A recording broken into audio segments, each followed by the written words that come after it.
এমন সময় দেখতে পাইলেন একজন আল্লাহর গোলাম আল্লাহ তাআলার সিজদায় মশগুল, আল্লাহ তাআলার নামাজে মশগুল, আল্লাহ তাআলার ধ্যান ও মুরাকাবায় মশগুল। ওই বান্দাকে আল্লাহর নবী মুসা আলাইহিস সালাতু ওয়াস সালাম দেখলেন, দেখে আশ্চর্য হয়ে গেলেন। জনমানবহীন একটা জায়গা, পাহাড় পর্বতের গিরিপথ, এখানে বাড়িঘর নাই, আশেপাশে দূর দূরান্তে কোনো মানুষ নাই। এমন একটা জায়গার মধ্যে এই বান্দাটা কিভাবে ইবাদত করতেছে, সে কোত্থেকে আসলো, তার খাওয়া দাওয়ার ব্যবস্থাই বা কোত্থেকে হয়? পয়গম্বর মুসা আলাইহিস সালাতু ওয়াস সালাম হয়রান হয়ে গেলেন।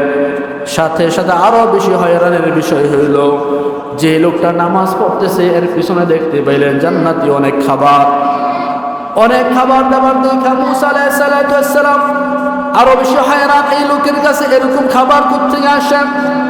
নিজের ভিতরে কৌতূহল জাগলো, বৈশা রইলেন। লোকটার নামাজ শেষ হইলে জিজ্ঞেস করবেন। নামাজ লোকটা দীর্ঘ সময় নিয়ে পড়তেছে, রুকুর মধ্যে গিয়ে সুবহানা রাব্বিল আযীম পড়তেছে, তো লম্বা সময় পড়তেছে। সিজদা দিয়ে সুবহানা রাব্বিয়াল আলা পড়তেছে, তো লম্বা সময় পড়তেছে।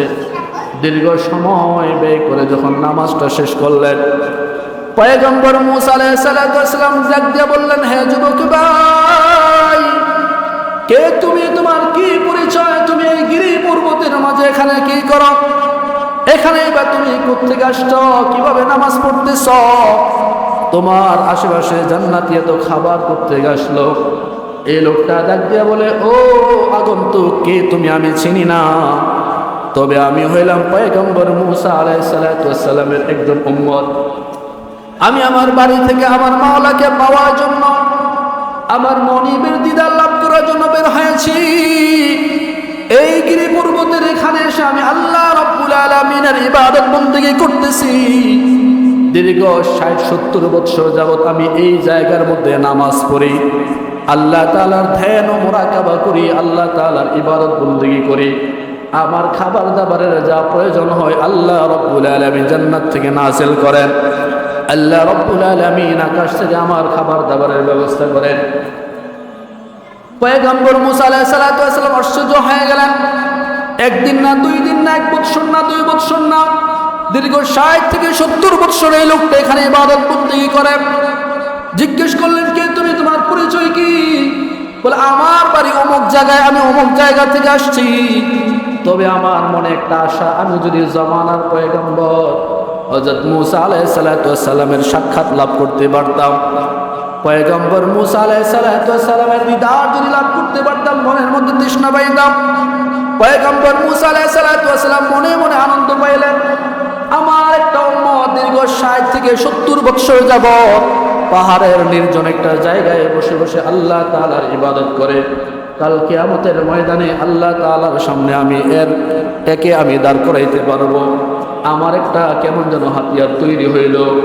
সাথে সাথে পয়গম্বর মুসা আলাইহিস সালাতু ওয়াস সালাম ওই লোকটার কাছে নিজের পরিচয় তুলে ধরে আল্লাহ তাআলার শুকরিয়া আদায় করার জন্য যখন সিজদায় পড়ে যায়, ওগো আল্লাহ, আমার উম্মতের মাঝে তুমি এমন বান্দা রেখেছো যে কিনা ৬০ থেকে ৭০ বছর তোমার ইবাদত বন্দেগী করে যায়। ৬০ থেকে ৭০ বছর তোমার ইবাদত করে, তুমি কত না নেকি তার আমলনামায় দিয়েছ, কত না হাজারটা নেকি সে অর্জন করেছে। আল্লাহ তাআলা গায়বী আওয়াজে মুসা কালিমুল্লাহকে জানিয়ে দেয়, এ পয়গম্বর মুসা, তোমার এই উম্মতটা এখানে যে ৬০-৭০ বছর ইবাদত বন্দেগী করতেছে, তার জীবনে ৬০-৭০ বছর পার করে যে পরিমাণ নেক সে অর্জন করলো, সে তার বাড়ি ঘর ছেড়ে এখানে একাকী ইবাদত করার মধ্য দিয়ে যে পরিমাণ সওয়াব অর্জন করলো, তুমি একটা শুভ সংবাদ জানিয়ে রাখো, তোমার জামানার পরে একেবারে শেষ জামানায় পয়গম্বর মুহাম্মদুর রাসূলুল্লাহ সাল্লাল্লাহু আলাইহি ওয়াসাল্লামের জামানায় এমন কিছু মানুষ আসবে যে মানুষগুলা দ্বীনি হালকা হিসাবে, দ্বীনি মজমা হিসাবে, দ্বীনি হালকা জিকির হিসাবে, ইসলামী মজলিস হিসাবে মসজিদের মধ্যে একত্রিত হবে। যে মানুষগুলা দ্বীন ও ইসলামের কথা বলবে, কথা শুনবে, কোরআন হাদিসের আলোচনা করবে, কোরআন হাদিসের আলোচনা শুনবে, ওই লোকগুলা তোমার এই উম্মত যে 60 থেকে 70 বছর ইবাদত করলো, 60 থেকে 70 বছর ইবাদত কইরা যে পরিমাণ নেকি অর্জন করলো, এর চেয়ে অনেক গুণ বেশি অর্জন তারা সামান্য কিছু সময় মসজিদে অবস্থান করে পেয়ে যাবে।